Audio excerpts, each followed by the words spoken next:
চাণক্য শ্লোক ও নীতিকথা মানবিক বিকাশ ও গুণাবলী প্রথম পর্ব শ্লোক ১৫ চন্দনং শীতলং লোকে চন্দনাদপি চন্দ্রসা তাভ্যাং চন্দনচন্দ্রাভ্যাং শীতলা সাধুসঙ্গমঃ বঙ্গানুবাদ পৃথিবীতে চন্দন হল শীতলতা প্রদানকারী বস্তু।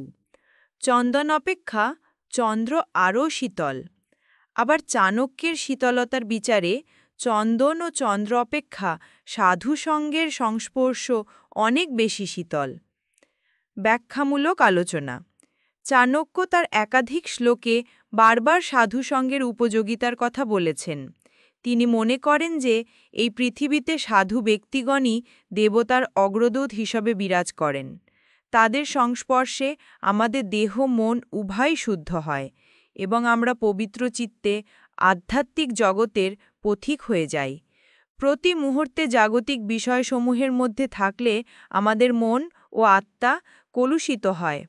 এই কলুষমুক্ত জীবন পাবার জন্য আমাদের উচিত নিয়মিত সাধু সংসর্গ করা।